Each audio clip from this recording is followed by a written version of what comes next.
Welcome to this channel. In this video, I'll take you through a step-by-step process of how to create a form in WordPress using Forminator.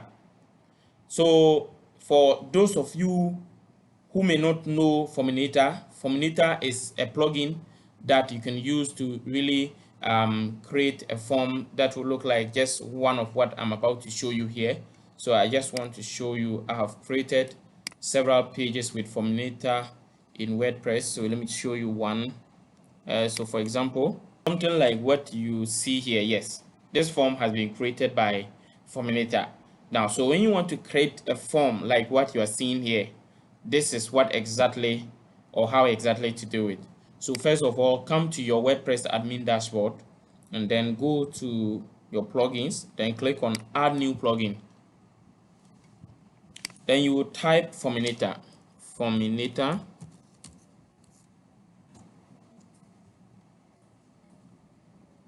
And when it comes, you click on install, and after install, now you activate. You click on activate to activate it. I have already activated it, so I don't need to install it again. So let me just show you this. So I'll come and then go to install plugins. So after you go to install plugins, you look for Forminator. So this is it. So you click on dashboard. So from there, you see an option here that says create. Okay, yeah. So you come here and click on create. Okay, so to create, that is to create a form. We have a blank form. That is one that you want to start from scratch. We have simple contact form, we have code request form, and all those options. So for example, let's use the simple contact form so that you see something. So use this template. You can use the template you want, whichever you want. So when you click on it, so for example, so you can just name it contact form. You click on create. So with this one, the default options are what? First name, email address, phone number, message. Then you can insert more fields. So for example, if you want to insert a field like maybe you want to add, let me check the options that are there. So we have full name, email, phone number, and then the message they may want to type. So let's say you want to add address. So you can just add something like address. So you click on insert. So you see it has added the address. And then if you want to see how the form looks like, you come and click on preview. So far this is how it looks like, but you can customize it to look like the way you want. So for example, if you come here, for example, you click on the edit, you see edit here. So when you come here, you can, the placeholder, you can remove it. If you don't want them to write example name, example, and they'll put someone's name there, just remove it. If you want to add description, you can add. If you don't want, just leave it. Now you come to the settings. If you want to make it mandatory, you have to make it required. If you want to make it optional, you just click on optional.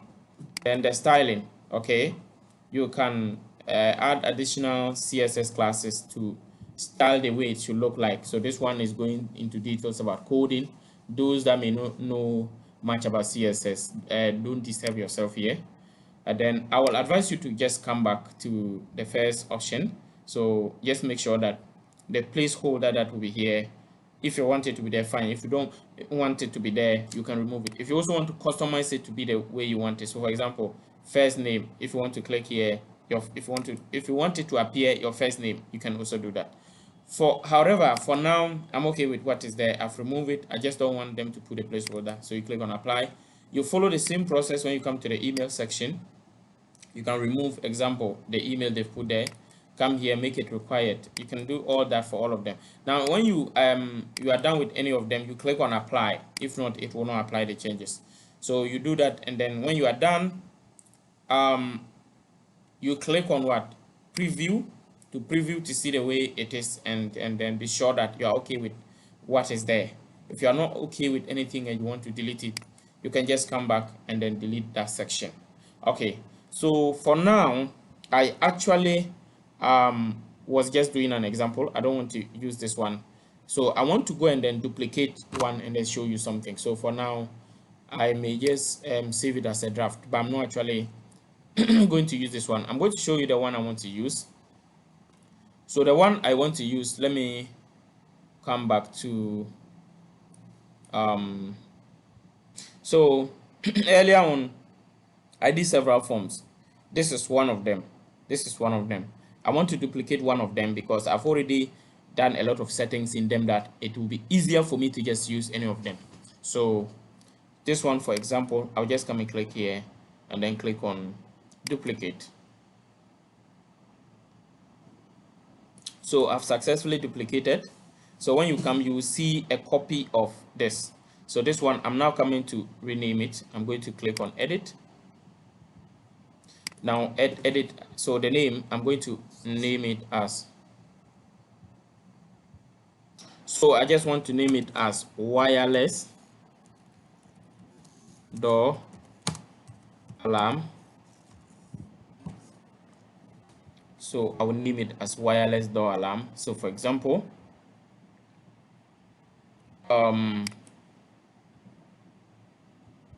okay, so put the name of the alarm, the name of the form, then you go down and the preview is the name, the email address, phone, contact number, the address, and then the quantity the person wants. So now under the quantity, for those of you who may want to add it, this one is what we call radio.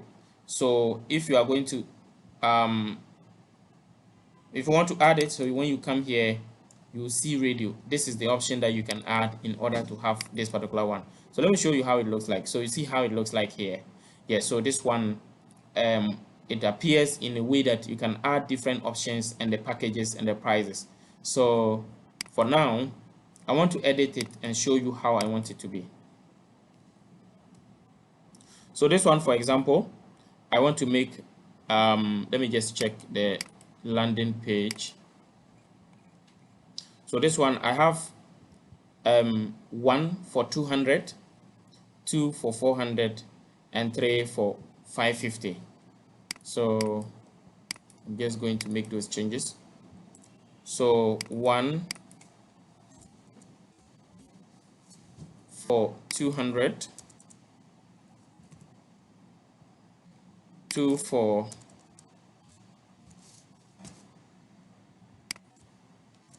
400. So I'm adding an option. So just going to make it. So 3 for 550. So 3 for 550. If I am okay with all that, if you want to add any other, you want to put into bracket, you want to add additional descriptions. So for example, if one of them is not available, you can put into bracket something like you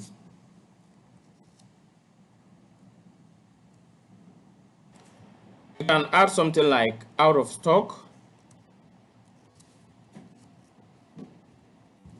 or sold out.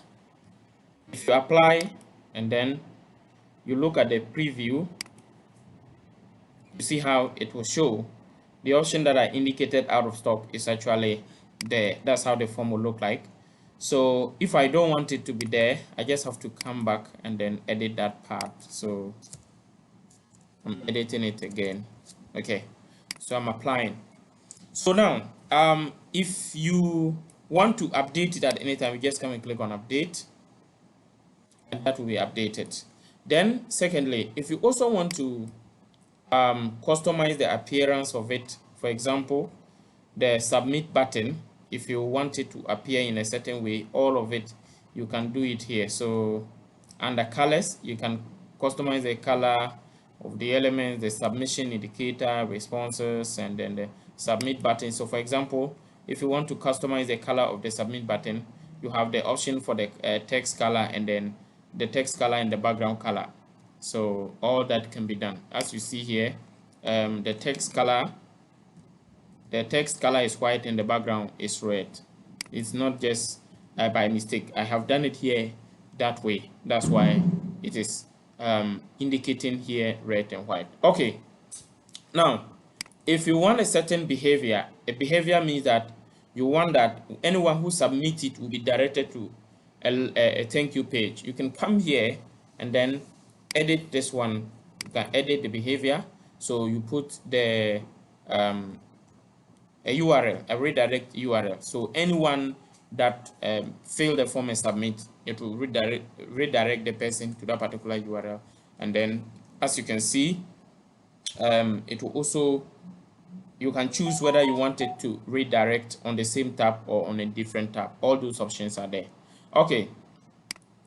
In fact, there are more options to customize the after submission, whatever happens, whether there should be, there are options. We have inline message, we have the redirect to a URL, hide form, and all those things.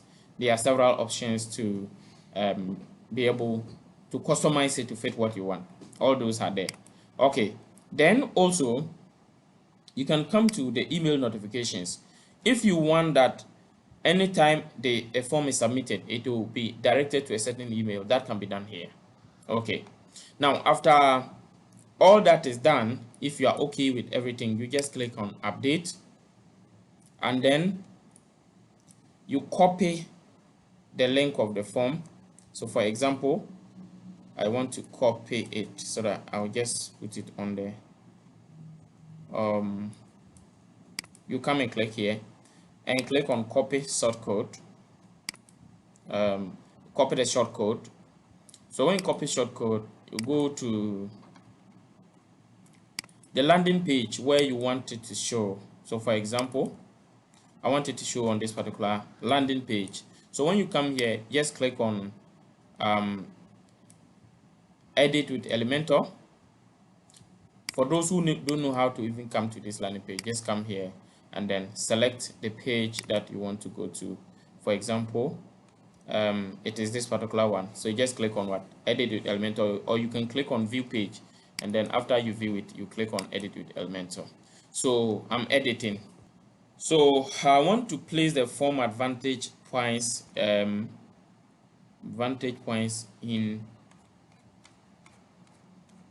on the landing page. So for example, I want to place one of it here. So what I will do is that I'll just come here. I want to remove the old page, the old form, and then place this one there. So for example, I'll click on this. So I'll click here and then come and type shortcode. Then I'll drag the shortcode and put it here. So it will ask me to paste the shortcode. I'm just pasting the shortcode. So as you can see, I've pasted the shortcode. So the form I have created is showing. So after pasting it, you can come and click on the preview to preview how it looks like. So as you see, this is how the new form actually looks like. This is it. And this is the old form.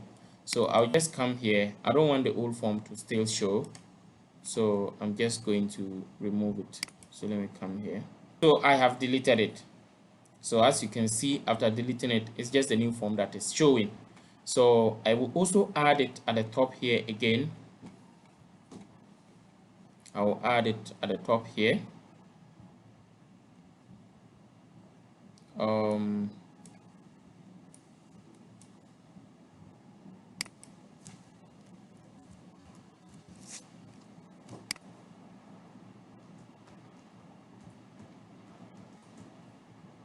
So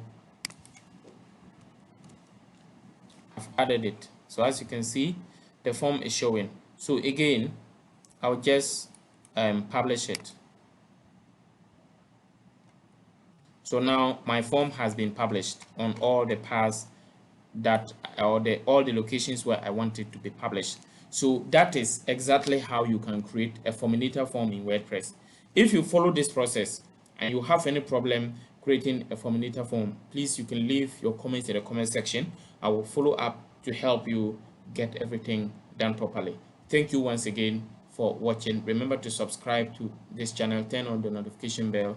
You can follow the WhatsApp or Telegram link, as I said, to contact me for assistance. But that one, those services we charge to do it on Zoom for you.